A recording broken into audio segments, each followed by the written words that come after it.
नमस्कार, एक बार फिर से स्वागत है बिहार की 10 बड़ी खबरों में। रोजाना बिहार की खबरों को देखने के लिए चैनल को सब्सक्राइब कर लें। चलिए शुरू करते हैं आज की पहली बड़ी खबर। बिहार की 5 सीटों पर 5वें चरण में 55.85% वोटिंग। पिछली बार से 1.25% कम हुआ मतदान। लोकसभा चुनाव के 5वें चरण में बिहार की 5 सीटों पर कल मतदान खत्म हो गया। इस चरण में सारण, हाजीपुर, मधुबनी, मुजफ्फरपुर और सीतामढ़ी लोकसभा सीट पर वोट डाले गए। कुल 55.85% मतदान हुआ। इसमें सबसे ज्यादा मुजफ्फरपुर में 58% तो सबसे कम मधुबनी में 52.50% वोट डाले गए। मुख्य निर्वाचन पदाधिकारी HR श्रीनिवास ने कहा कि बिहार में 5वें चरण के लिए कल मतदान शांतिपूर्ण तरीके से संपन्न हो गया। शाम 6 बजे तक कुल 55.85% मतदान हुए, जो अनुमानित है। बिहारी युवक को ईरान में ड्रग्स के बदले गिरवी रखा। गुजरात ATS ने पैडलर्स को पकड़ा था। 29 अप्रैल को भारतीय तटरक्षक ICG और नारकोटिक्स कंट्रोल ब्यूरो NCB ने 173 किलोग्राम ड्रग्स पकड़ी थी। एक संयुक्त अभियान में गुजरात आतंकवाद विरोधी दस्ते ATS ने पोरबंदर के तट पर यह ऑपरेशन किया था। इसमें 5 लोगों को गिरफ्तार किया गया था। इसकी कीमत करीब 100 करोड़ से ज्यादा बताई गई थी। ATS के अफसरों ने बताया कि पैडलर से ड्रग्स के बदले बिहार के भोजपुर के युवक को ईरान की गैंग के पास गिरवी रख कर आए थे। 23 साल के गौरव को गैंग ने ईरान की तेल कंपनी में नौकरी के नाम पर बुलाया था। गौरव के बड़े भाई राजन कुमार ने बताया कि गुजरात ATS को पकड़े गए पैडलर्स ने ये पूरी कहानी बताई है। इधर अब ईरान के ड्रग्स पैडलर्स गौरव के परिवार को वॉइस मैसेज और कॉल के जरिए 2 करोड़ रुपए मांग रहे हैं। पवन सिंह की पत्नी ज्योति ने संभाली प्रचार की कमान। रोहतास में घर घर जाकर पति के लिए मांगा समर्थन। काराकाट लोकसभा क्षेत्र के लिए 1 जून को मतदान होना है। अब जैसे जैसे मतदान का तारीख नजदीक आ रहा है, प्रत्याशी चुनाव प्रचार में कोई कसर नहीं छोड़ रहे हैं। काराकाट से निर्दलीय प्रत्याशी भोजपुरी गायक और अभिनेता पवन सिंह की पत्नी ज्योति सिंह भी अपने पति के समर्थन में चुनाव प्रचार में उतर गई हैं। काराकाट लोकसभा से निर्दलीय प्रत्याशी पवन सिंह के समर्थन में उनकी पत्नी ने सोमवार को काराकाट प्रखंड के कुकुर कोराड़ी, सातोपरासिया सहित दर्जनों गांव में अपने पति के लिए वोट मांगा।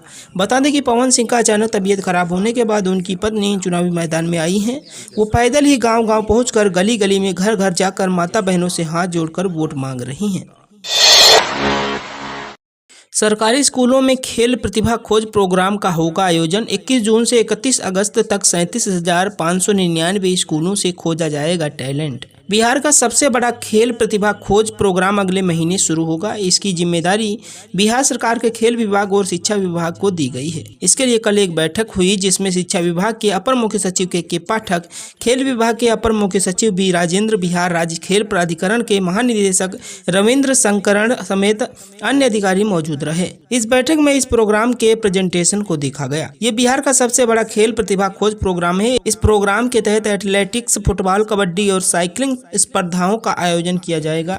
इसमें बिहार के कुल 37,599 सरकारी स्कूलों से खेल प्रतिभाओं को इसके लिए पहले intra school level, block level, district level और स्टेट लेवल पर इवेंट होंगे। डायरिया से हाहाकार, एक ही गांव के 40 लोग बीमार, एक महिला की मौत। बिहार के नवादा जिले में डायरिया से हाहाकार मचा हुआ है। यहाँ एक ही गांव के करीब 4 दर्जन लोग बीमार पड़ गए हैं, जबकि एक महिला की मौत भी हो गई है। बताया जा रहा है कि अचानक ही कुछ लोगों को उल्टी दस्त शुरू हो गया। उसके बाद पीड़ित लोगों को नजदीकी मिल्की स्वास्थ्य उप केंद्र ले जाया गया, जहाँ एक महिला की हालत काफी खराब हो गई और इलाज के दौरान ही उसकी मौत हो गई। मिली जानकारी के अनुसार जिले के वारिसलीगंज प्रखंड के मंजौर पंचायत के बलबापर गाँव में डायरिया ने करीब 4 दर्जन लोगों को अपनी चपेट में ले लिया है। डायरिया पीड़ित एक 55 वर्षीय महिला की मौत हो जाने की बात ग्रामीणों द्वारा कही जा रही है। डायरिया होने की सूचना के बाद वारिसलीगंज PSC के चिकित्सक व स्वास्थ्य कर्मियों की टीम ने गांव पहुंचकर स्थिति का जायजा लिया। पीड़ित लोगों को इलाज के लिए वारिसलीगंज PSC लाया गया, जहां करीब 1 दर्जन पीड़ितों का इलाज चल रहा है। 24 सितंबर तक लागू नहीं होगा जमाबंदी कानून, सुप्रीम कोर्ट आदेश के बाद रजिस्ट्री फिर शुरू। जमाबंदी कानून पर सुनवाई करते हुए सुप्रीम कोर्ट ने फिलहाल पूर्व की तरह ही जमीन रजिस्ट्री करने का आदेश जारी किया है। 24 सितंबर तक अब जमाबंदी कानून नहीं लागू होगा। जिला निबंधन कार्यालय में शनिवार से पूर्व की तरह जमीन रजिस्ट्री का कार्य शुरू हो गया है। जमाबंदी कानून पर रोक लगते ही रजिस्ट्री कार्य में तेजी आ गई है। अब लोगों की भीड़ कार्यालय में दिखने लगी है। सरकार ने जमाबंदी का नया कानून लागू किया था, जिसमें जिनके नाम से जमीन की जमाबंदी होगी वही बेचने के हकदार थे। इसके लिए जमीन मालिक को पूरा साक्ष्य प्रस्तुत करने का प्राविधान लागू किया गया था। जमाबंदी कानून लागू होते ही जमीन रजिस्ट्री की संख्या कम होने लगी थी। चुनाव के बीच नीतीश कुमार ने मुसलमानों से कर दी एक और अपील। बिहार के सीएम नीतीश कुमार लगातार दूसरी चुनावी सभा कर रहे हैं।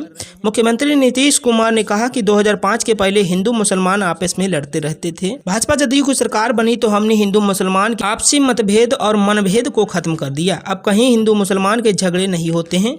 भाजपा जदयू की सरकार में ही कब्रिस्तानियों की घेराबंदी आरम्भ हुई, मदरसों को सरकारी मान्यता दिया। उन्होंने कहा कि फिर भी विरोधी भाजपा बीजेपी का नाम लेकर डरा रहे। 60 वर्ष से पुराने मंदिरों की घेराबंदी करा रहे हैं। हम सभी धर्म के लोगों के लिए काम करते हैं। वे सोमवार को वाल्मीकि नगर लोकसभा क्षेत्र के मैनाटांड रामपुरवा हाई स्कूल के प्रांगण में एनडीए प्रत्याशी सुनील कुमार के पक्ष में चुनावी सभा को संबोधित कर रहे थे।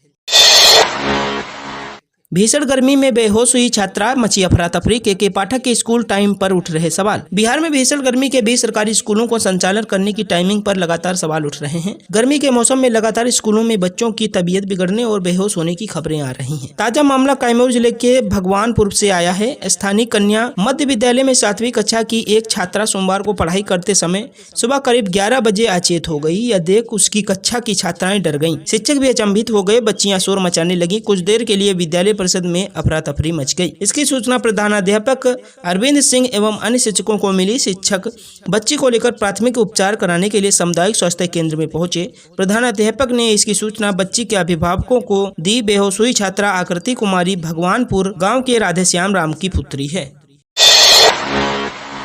गाँवों में भी लगेगा स्मार्ट प्रीपेड मीटर। रेडी में गड़बड़ी की शिकायत होंगी समाप्त। जिले में हर घर स्मार्ट मीटर लगाने का अभियान मुख्यालय के बाद अब ग्रामीण क्षेत्रों में शुरू करने की पूरी तैयारी हो गई है। जिले के सभी प्रखंडों के गांव में बिजली विभाग की पूरी टीम ने सभी ग्रामीणों को स्मार्ट मीटर लगाने के लिए पहले उन्हें प्रेरित किया। इसके बाद स्मार्ट मीटर लगाने की शुरुआत की जा रही है। मिली जानकारी के अनुसार ग्रामीण इलाकों के क्षेत्र में 1,16,000 बिजली उपभोक्ता के यहाँ स्मार्ट मीटर लगाए जाएंगे। ग्रामीण क्षेत्रों में इस माह के अंतिम में बिजली कंपनी स्मार्ट मीटर लगाने का कार्य शुरू करेगी। इसके लगने से बिजली कंपनी को न तो बिजली बिल कलेक्शन का झंझट रहेगा और न ही उपभोक्ताओं को समय से बिजली बिल नहीं मिलने या रीडिंग में गड़बड़ी की शिकायत करनी पड़ेगी।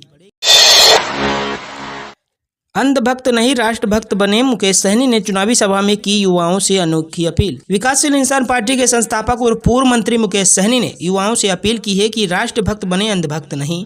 उन्होंने कहा कि यह लोकतंत्र की ताकत है कि जो अच्छा काम नहीं करेगा उसे जनता 5 साल में हटा देगी। उन्होंने इस चुनाव को खास बताते हुए कहा कि यह एक प्रत्याशी का नहीं, पूरे देश का, गाँव से लेकर शहर के विकास का और राष्ट्र की प्रगति का चुनाव है। मुकेश सहनी सोमवार को नेता प्रतिपक्ष तेजस्वी यादव के साथ पूर्वी चंपारण, पश्चिमी चंपारण, गोपालगंज और मुजफ्फरपुर में चुनावी सभाओं को संबोधित कर रहे थे। उन्होंने कहा कि जिस देश में युवाओं की स्थिति बदहाल हो तो उस राष्ट्र की बदहाली की स्थिति को समझा जा सकता है। उन्होंने दावा किया कि इस बार देश में इंडिया की सरकार बनने जा रही है, जिस वजह से भाजपा के नेता अपनी हार देख परेशान हैं।